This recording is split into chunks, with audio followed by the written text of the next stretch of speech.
Welcome back. Oh, it's so dangerous. So,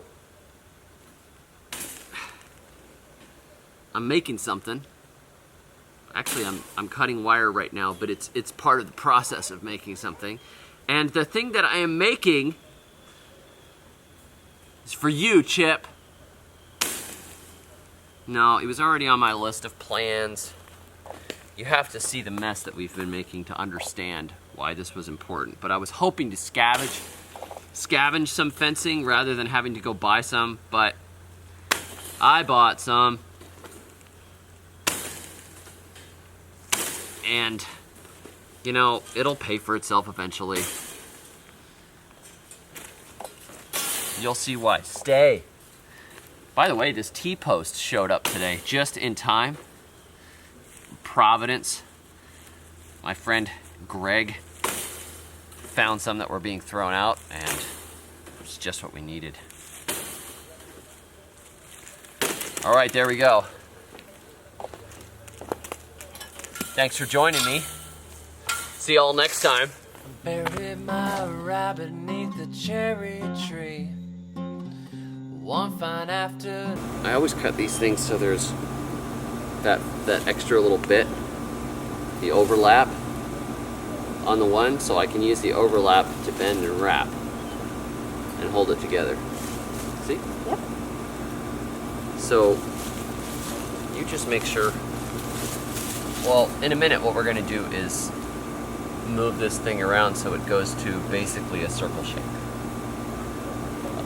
That's the goal.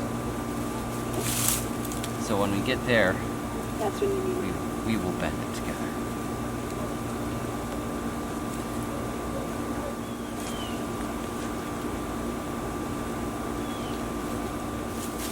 I've heard if you hit the 10-minute mark on a YouTube video, you get like better ad revenue. 10 minutes of my life gone. Thanks, David the Good. Unsubscribe. There we go. Okay. So now what we're gonna do is kind of basically make it somewhat hoop-ish. So just sort of an oop. Sort of bend it. And I'm gonna hammer one of those T-posts.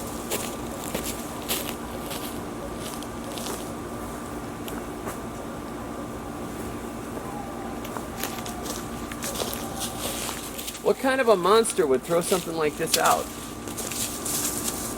All right, where did I put that hammer?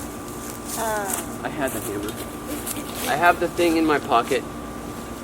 No, the hammer was over there. I'll get it. That's good.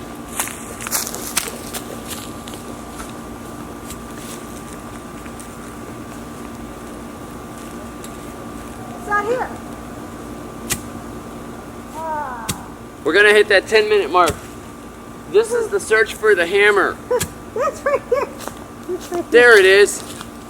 That took too short. We're gonna have to lose something else.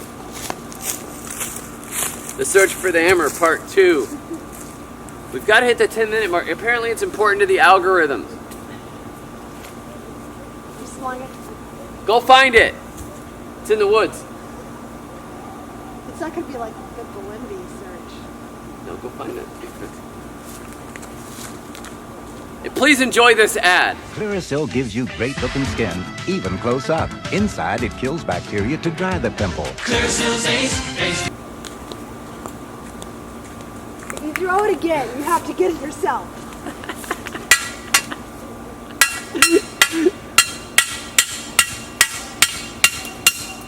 How many minutes in are we? You want me to go look for Yes. Go see if you can find some zip ties on the desk. It's finding stuff. It's exciting. There we go. Look at James Prigioni isn't going to give you these, this type of suspense.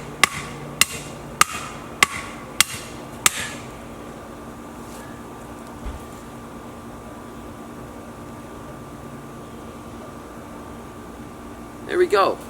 I'm gonna get another T-post.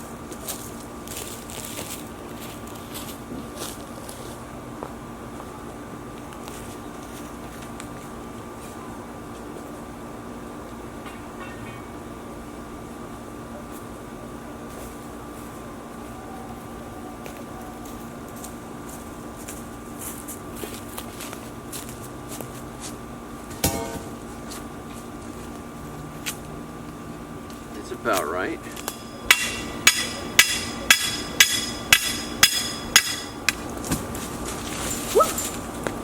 That feels about right. You couldn't find the zip ties? No, because you have a new desk, remember? So there's not anything on your desk. No, I know, because it was on the chair there. Here, just look at the camera and say interesting stuff. I'll be right back.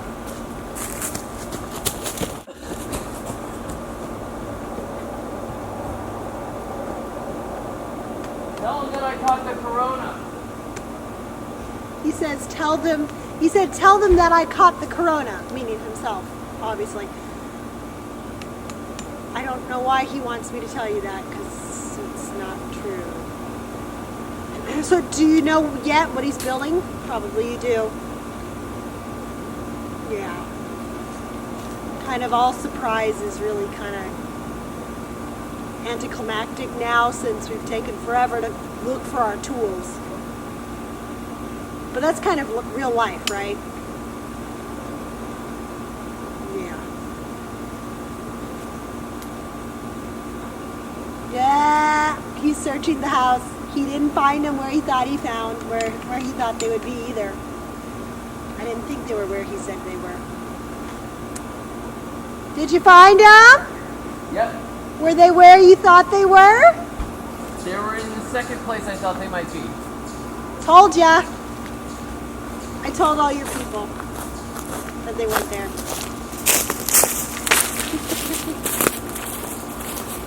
Okay. Now what? Now we put this one. This is where it gets tricky.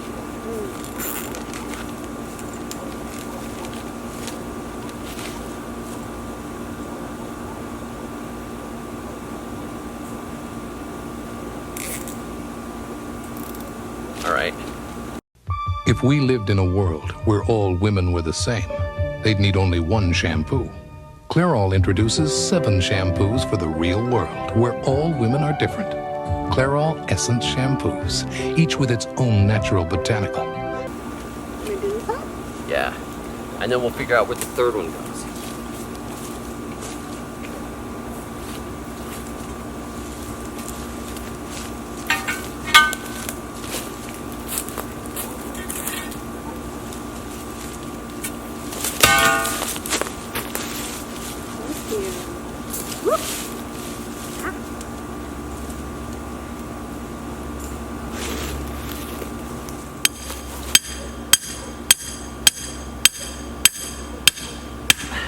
I know it looks awkward, but it's the...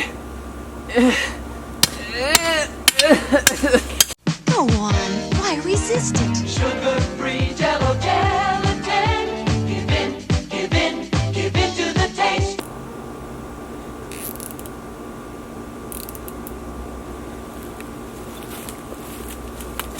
Done.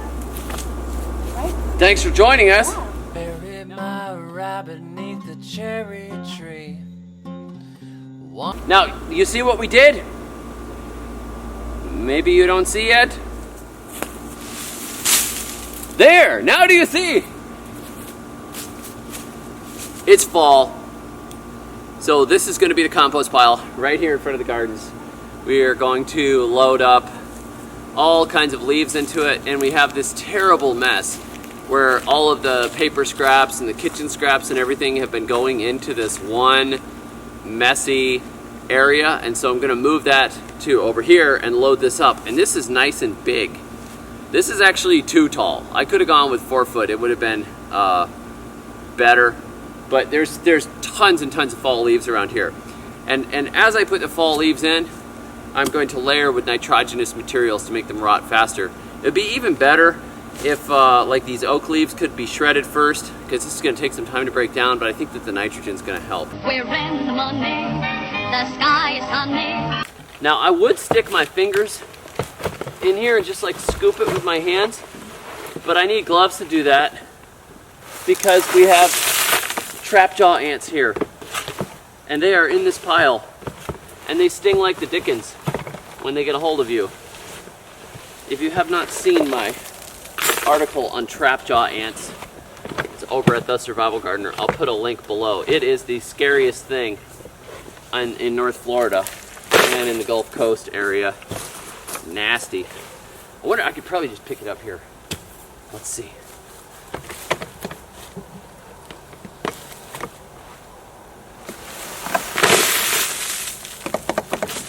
There we go. So there's the first layer. I'm gonna put a little more on there. I'll be right back.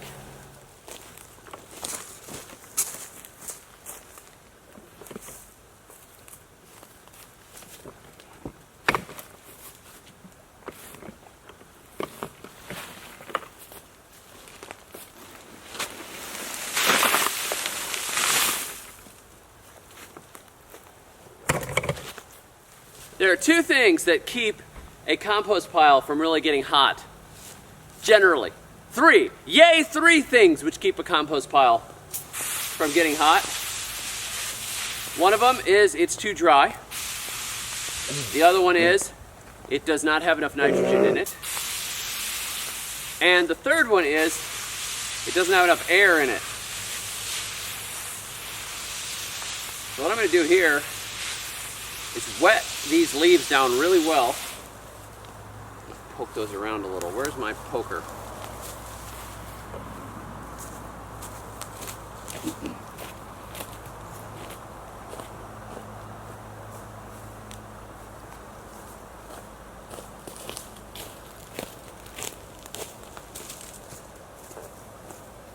Just rake it around.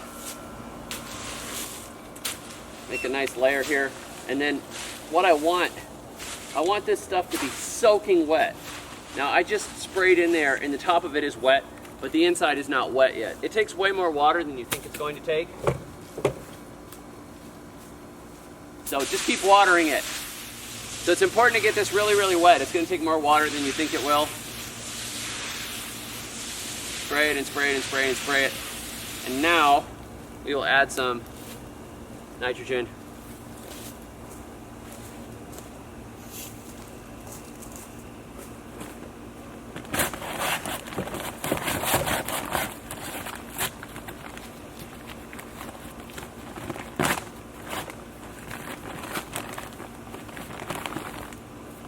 Since we are in the land of cottonseed meal, this is our nitrogen source.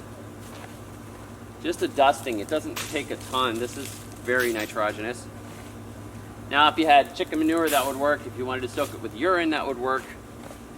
If you had a lot of kitchen scraps, a lot of wet stuff, moringa, alfalfa, you could even go and buy urea fertilizer.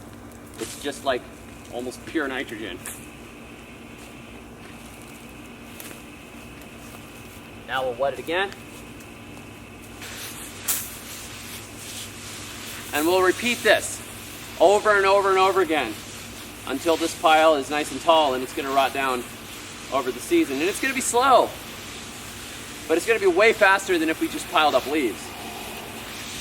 We'll keep throwing kitchen scraps in here. We'll keep throwing whatever leaves we rake up, but we have mostly oaks here and some pine, so it's a mixture of oak and pine needle, which is slow. But that's fine. And as we go, we'll throw a little dirt in now and again for the soil life. If we wanted to get fancy, we could go down to the Gulf and get some seaweed and throw a layer in there. That'd be good too. You could even throw some charcoal in here for biochar. You can throw ashes in here. All good stuff. But there we go. This is the beginning of the compost. Now this is not nearly going to be enough compost to feed all the gardens that we have, but it's a good start, and it's going to be really good for seed starting in the spring, provided we get some out of it by then, which we may not because it's going to get cool. But maybe seed starting for next fall. It makes a really nice seed starting mix to have some good finished compost. But there, look at bit by bit, all of this will come together. We will get all the things back. You remember my epic compost pile that I used to have back on the island?